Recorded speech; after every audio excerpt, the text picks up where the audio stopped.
everyone. Welcome to another episode of the Unfiltered Nonprofit Podcast, where we use this platform for nonprofit organizations leaders like you or yourself to use this platform and leverage it to learn from each other's success and mistakes. And today I have a special guest here. Her name is Vaia. Welcome, Vaia. And she's the executive director of Almont General Hospital Fairview Manor Foundation. Welcome, Vaia. Thank you, Cherry. It's great to be here. Yeah, awesome. Well, I have you come highly recommended to come on the show because you have some special information that a lot of nonprofit leaders out there would be able to learn from. And I do believe that everyone out there, every executive director out there, they are all in very challenging roles. I mean, I own my own business, I run my own organization. I'm mostly accountable to CLA in my world, but you're accountable. You guys are always having this board of directors that you're accountable for, and then you're also accountable for whatever cause that you are. So you have large amounts of stakeholders that you have to handle. Now, tell us a little bit about your experience and tell us a little bit about what AGHFVM Foundation is for, your foundation, and what your role, what your background is, what your strength is. Yeah, absolutely. Thanks, Cherry. Yeah, and I love that you started it that way because the reality is our stakeholders, our bosses are numerous. So, Yeah. well, yes, I lead a team in a foundation, but I'm accountable, you're right, to the board of directors here. In fact, almost two boards of directors, the foundation and the hospital board of directors. I'm Oh. accountable to my team. I'm accountable to our donors, to the community, to the hospital, to its patients to a point, right? And so it's not a job I take very lightly. I take it quite seriously, of course, as I know my colleagues, who have a similar position do as well. But it's a tremendously rewarding job is I think the best way to say why would someone sign up to do something like that and have six different bosses. But essentially for me, I've always played in the healthcare space, and I think it's part of that. It's really, yes, being accountable, but also knowing and seeing change, and that the work that we do at the foundation actually really does influence what happens on the other side. And so here at the AGH FVM, we fundraise for the hospital and a long-term care center that's attached to our hospital. And essentially, we have to fund the equipment that you find in a hospital. It's not funded by government. The physical structure of a building might be, but everything within the walls of that building isn't. And so the Oh. stretchers, right? It's so interesting, and that's part of our job is that education to the donors, to the patients, that the reason we go out to ask for money or to help people understand the needs of a hospital, it's because without them, a hospital wouldn't be running at its optimal without their support and their help. So everything from, for the long-term care residents, for instance, one of my favorite things to talk about is their dining room table and chairs. And you think, okay, interesting. But those chairs and that table, they can lift, right? And make space arrangements. Yeah. And so what you have done by being able to bring something like that to the long-term care center is you've given a sense of dignity to the resident who is trying to sit at the table and have a meal just the way they always have their entire life. And so such a simple thing, but truly what it does for the person on the other end of receiving those gifts from our donors or from the community is why I think I continue to be a part of the healthcare system in this capacity, because I love being able to see that small changes like that make such a huge difference. I think I'm ready to pull out my wallet at donate now. But I feel like you are an amazing fundraiser. You have 20 years of experience in the fundraising capacity, and that is also very interesting. And now you're the executive director. Now, being fundraiser is obviously fairly different in my world, in my business world. I would call fundraising activities and professionals more in my little world of small business. That would be the salespeople almost. because you're going after the revenue. So in your world, like you're stepping from your 20 away from a 20-year fundraising focused career, managing a team of employees, to stepping into being an executive director, raising funds for the whole hospital as well as the long-term care facility, and taking on all these extra responsibilities. How had that transition been for you? Yeah, it's been really interesting. So I've always played, like I said, in this healthcare space, but I came for yeah, almost 20 years from an organization that was 50 employees. I managed a group of seven, and we were very specific into corporate fundraising, and that was wonderful. But then I come over to this end. Just the next step in my career was an elevation here, and I have a wonderful. It's three. It's a team. We're a team of three. We're small but mighty. And the interesting thing is, the work is the exact same, right? A philanthropic office is doing the same thing, whether you're a team of three or whether you're a team of 50. But that's been an adjustment for sure. I mean, I knew that going into the space, but you really have to be all the boring things. You have to be organized, you have to be disciplined, you have to work well together to be able to get all these things done. Of course, you scale them a little bit differently. We are a hospital and a foundation that's about 30 minutes outside of Ottawa West, but Ottawa people are still using this hospital, as is the community around here. And so you can imagine, I mean, it's all the exact same things that a fundraising office does, just on a smaller scale, and which has allowed us to dig a little bit deeper into relationships. And I think I always like to say this career for me, I love to say that I have a job thanking people. So it was a job that I think I was always well suited for, but never really knew existed. And now for a living, I get to thank people.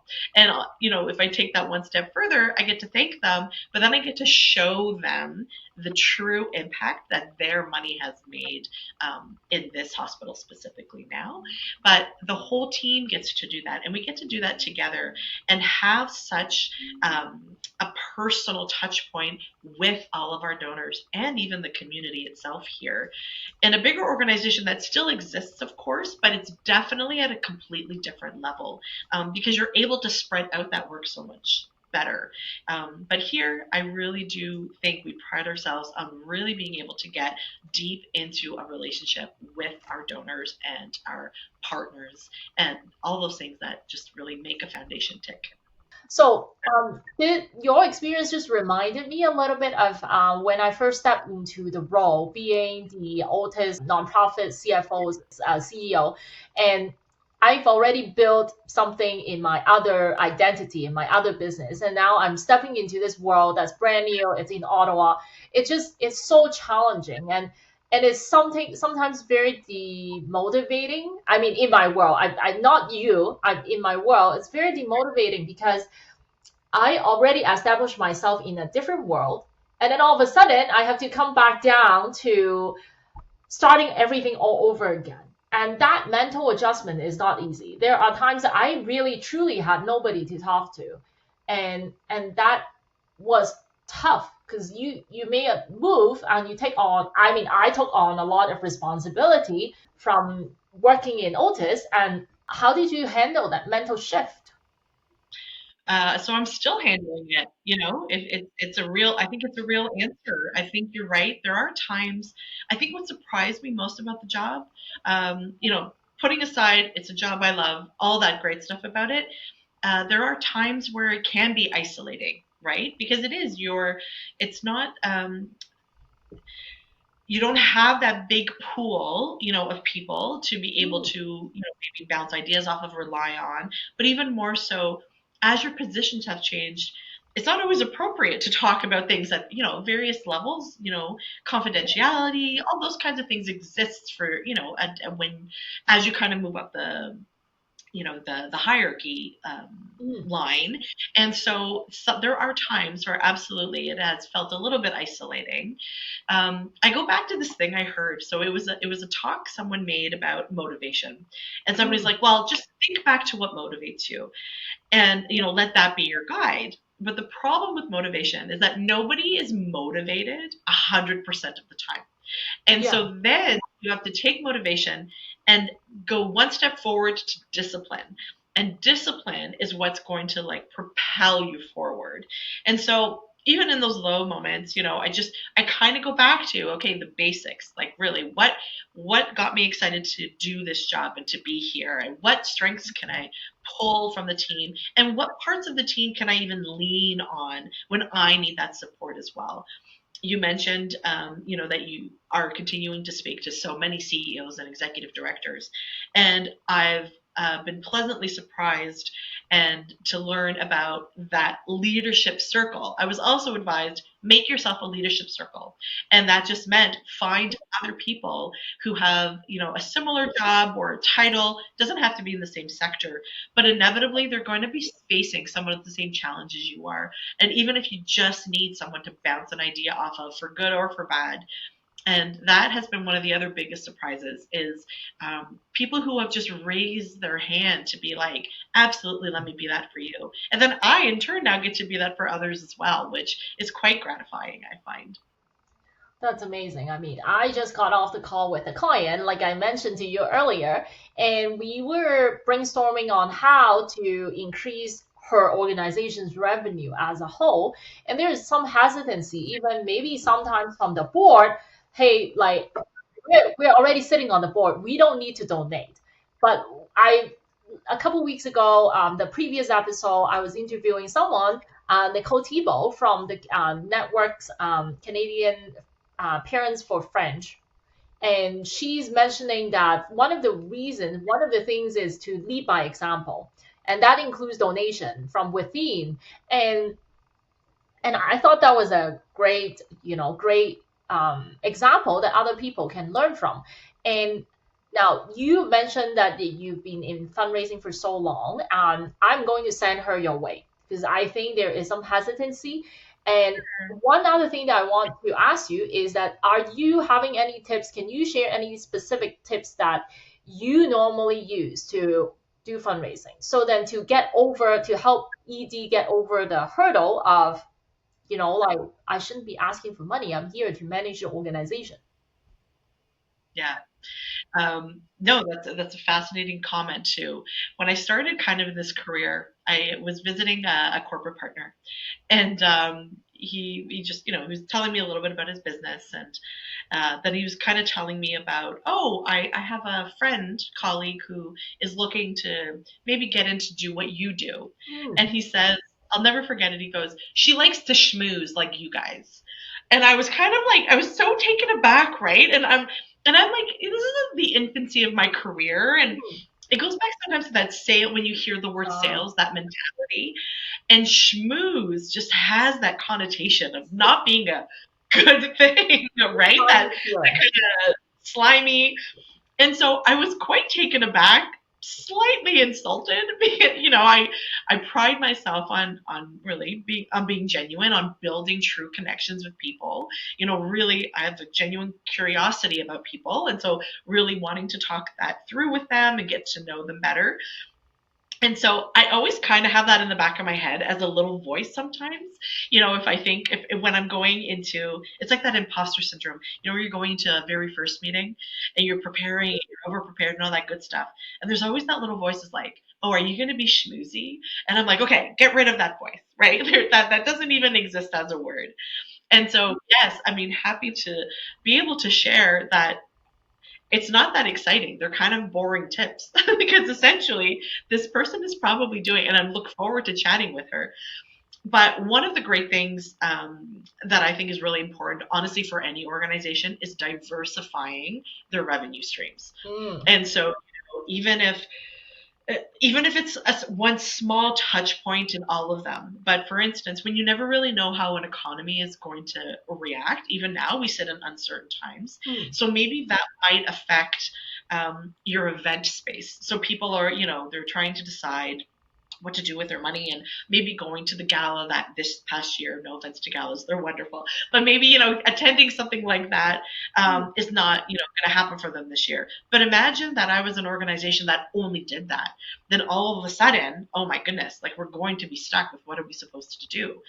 But maybe you have one small event here. Maybe it is one, gala or insert event here.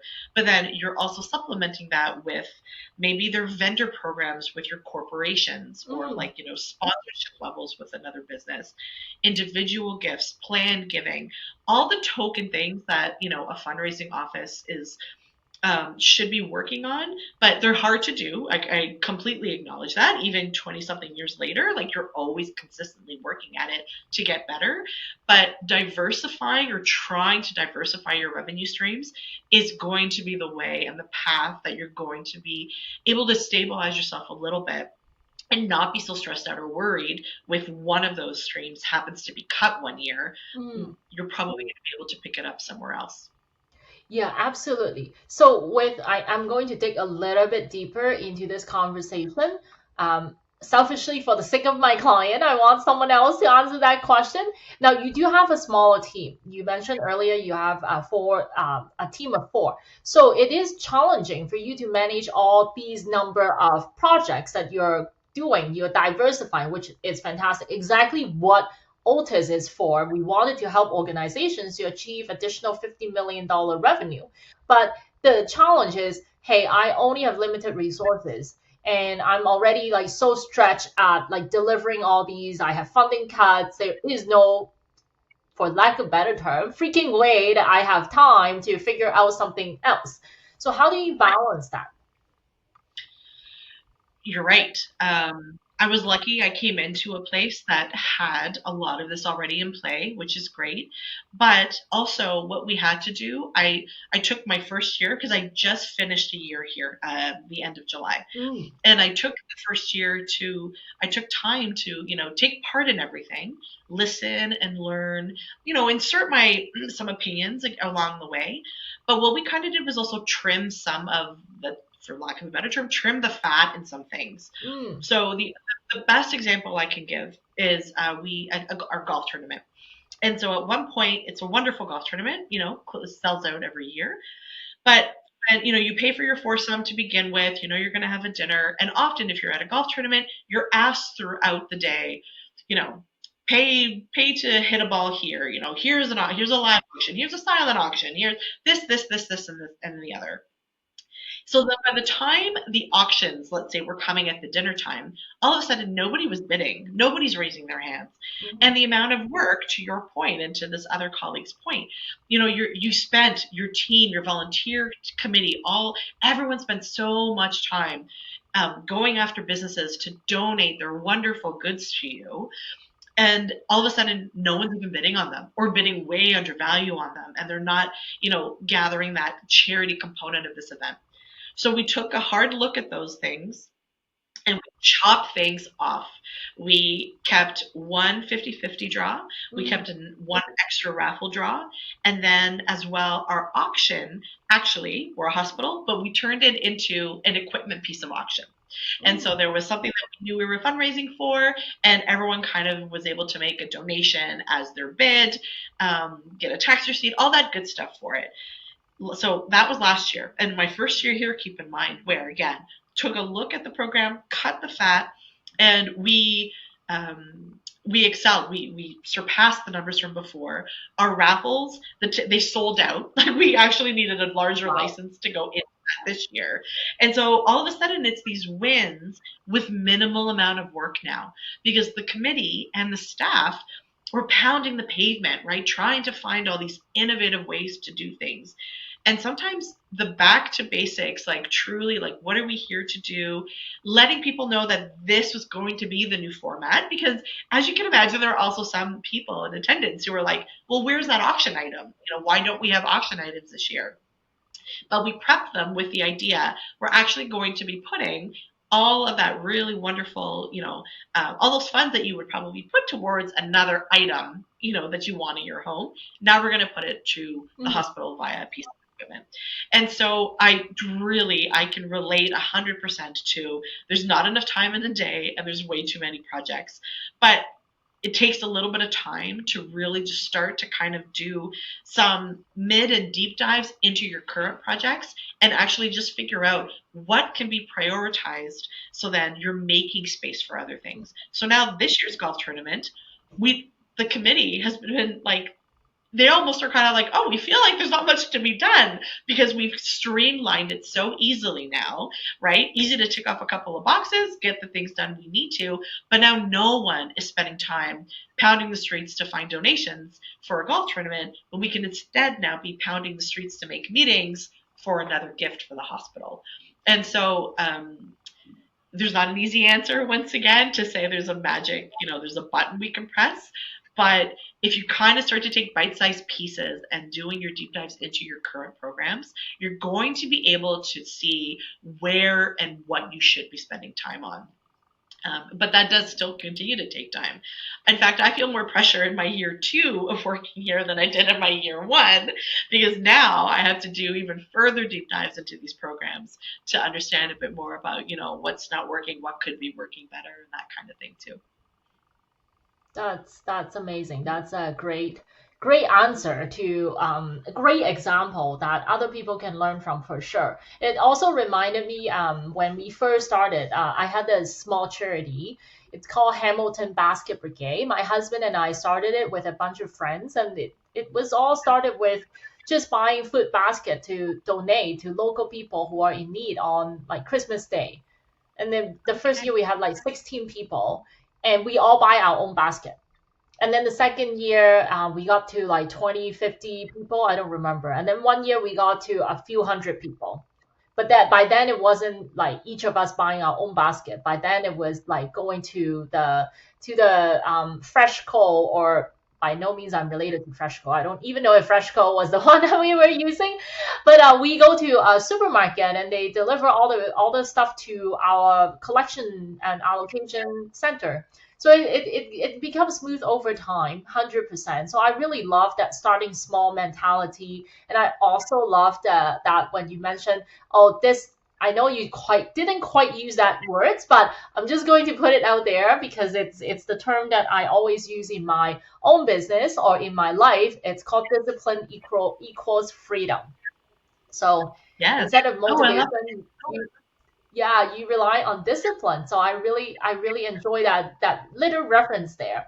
So now you have also mentioned joining this role that you talk to a lot of, you build your leadership team, your peers group around you, but you also mentioned that at the beginning that um, your hospital foundation actually forms strategic partnership with other it. similar organizations.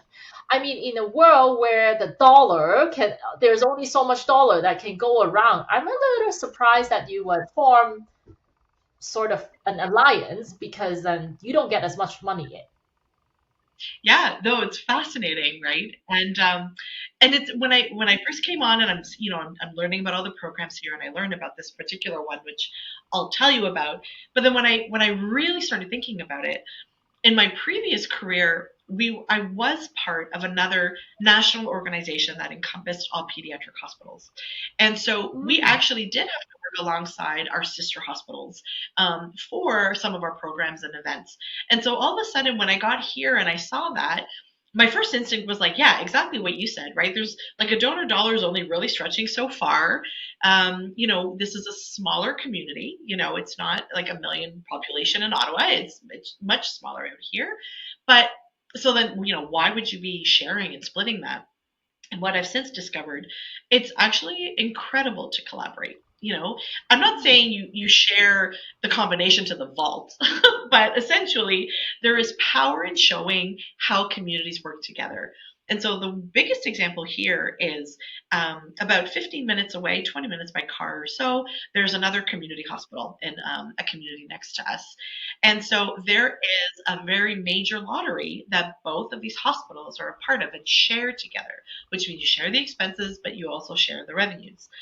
This came mm, to be because the donor who helps fund, and it was a lottery. This year took a little bit of a different angle, but the donor is the one who actually brought these entities together because he and his family used both locations. And, if we probably did our due diligence to go and talk to him about a gift, my sister hospital probably did the same. And essentially, he's like, well, why wouldn't you guys work together, though? And so that's what was born, a major lottery. It was a car and cash lottery that was born out of the donor's wish to make this Yeah. happen and this collaboration. And so is it competition? Sure, absolutely, you can look at that way. How I've chosen to look at it, and that's again because of previous experience, so it brings spotlight to the cause of the organization. It strengthens the message about healthcare. And so whether I'm doing that or the other hospital is doing that, we're showing that healthcare is healthcare. A hospital is a hospital. And the things that go on within those walls are important no matter where you live. And so this also opens our world to new connections, to new connections, to new donors. And it shares best practices. It offers that whole opportunity now to, not be so combative with each other, but instead, along the way, you learn about something that may have happened at their place where I'm like, oh my gosh, we're thinking of starting something similar. What has worked and hasn't worked for you? And we have been very able to be collaborative in that approach and just be able to have some open conversations about like, this is kind of what worked in our community, it may or may not work in yours, and you kind of then just get to do trials after that. Donors also didn't have to choose because we're so close in geography. They didn't have to say, oh my gosh, but I've used both, like, how will I feel to have to support one or the other?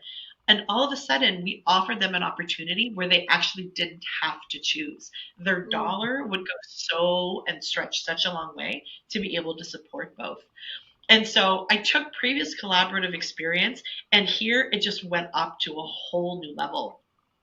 And so I've also learned you can do the same with community-based organizations. So there's some wonderful other charitable volunteer organizations in the community who all of a sudden are like, we absolutely want to partner with the hospital for something. And once again, it was a bit of a no-brainer. You're opening up your own base to people in the community you would never have had access to before. And now it's up to us to win those people as donors for ourselves, right? To educate them about the kinds of things. You're surprised at the beginning. I always love seeing that when you're like, wait a second, you're right. Hospital equipment isn't government funded. And every time I say that to a new person, it's this light bulb moment. And maybe then they have to decide, Yeah. oh my gosh, one day I'm going to have to use that hospital and I'm going to want a really, great equipment around me to help me. And so I'm going to be a huge cheerleader for collaboration because, and in a small shop, actually, it also shares the workload. I should have maybe started with that. So if we're all talking about limited resources, when you share those kinds of things, you also Yeah. get to share that workload. And then you're not reinventing the wheel, like, and everyone's worrying about that each time. So for me, a lot more pros than cons in collaborative efforts for sure. Now I'm going to ask the $1 million question here. And the $1 million question is, did you get more money as a result or save the effort? And does it yield to, because I'm an accountant, I'm sorry, I have to ask this, did you Yeah. yield to a better result? So the best way for me to answer that is we didn't get more money, but we did because it was new money. Because it was something that wouldn't have existed before. And so it was a program Oh, that we wouldn't have been able to even do on our own, but together we were able to accomplish it. And we were able to share the expenses. So then, of course, that then lowers your ROI. And so, yeah, essentially the answer to your question is yes, but just in a little bit of a slightly different angle, in that it's just something that we wouldn't have even had access to.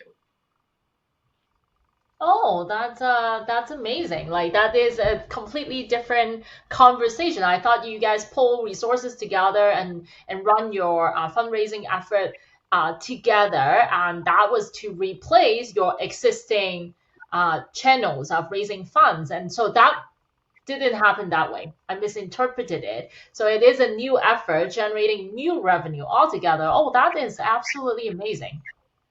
Yes. Yes, I'm sorry if I wasn't clear. We're still two separate entities, right? We're each both foundations for both hospitals, but we've just partnered on this particular program together because the donor, it was actually through the donor that this relationship was born. And so we wouldn't, we would have had to all spin our own wheels to figure out how to, run a different event or run another lottery. And this way, this event not only brought us together, but then shared that workload, and created a brand new revenue source through that, through that particular program. That's amazing. That's like win, win, win, win. Like four wins altogether. So it's so funny you said that because we reference it that way. We reference it as a win-win-win because the hospital wins, the Oh, patient wins, yeah. and the foundations win too. Yeah. Yeah. No, it's just like you get even new revenue. And then that, to me, being part of Otis and seeing the struggle that every nonprofit organizations are going through I mean, I feel like the sector has always been going through these challenges, but it's just more prominent these days because of the rising cost of living and then also the constant pressure to cut funding and the more demand for the service, everything all come together as everything it's just being bigger than ever. No, I agree with that, especially just about being in the sector for so long. And, every year there is, or every few years, there's definitely a new challenge. Economic challenges aren't, it's not a new concept, but it's a bigger reality than ever before. And, we all have to just like everyone works very hard for their dollar. And then you just have to really decide what you're doing with that dollar and what's important to you. And it's our job to help you see one thing that might be important to you. And again, in my case, it's healthcare, but there's so many, right? There's, oh my gosh, you've got your own charities. I've got my own charities because they're all important in their way. But Yeah. it's a tough grind sometimes for sure, because it's hard to part people from their hard-earned money. And so you have to really help them see the impact and true reasoning behind why they should. That 100% agree. Well, thank you so much, Maya. This is amazing. You've shared some amazing ideas, and I'm sure it will spark a lot of ideas, partnership ideas, encourage that among nonprofit organizations, or instead of seeing each other as competitor. Yeah, to a point. Like I said, you're not always gonna, you're not giving them your state secrets by any means, but there is nothing wrong with just with being friendly and sometimes even a little bit of a just a collaborative spirit, of Yeah. bringing that forward. Amazing, amazing. I can't wait to revisit our conversation maybe a year later after you have been in your role for 2 years and see what kind of deeper dive you would have found, deeper cut you would be able to save. And yeah, let's revisit this conversation in a year or two. And then we'll see what else we can do to make your organization way more efficient. You're wonderful. Oh, I would love that. Absolutely. Yeah, I've got a lot of plans in my brain, so I'd love to be able to share if they became realities. That's great. Awesome. That's amazing. I always got a lot of ideas. It's the best is that I can just share my ideas. Someone else implement them all, but you get to implement it. So That's right. That's right. yeah. Thank you again for sharing your wisdom with us, Vaya, and really appreciate your time today. Oh my gosh, thank you for having me. This has been a lot of fun sharing. Amazing. Thank you. As we wrap up, I want to share a bit more about what we do at Otis Financial Solutions.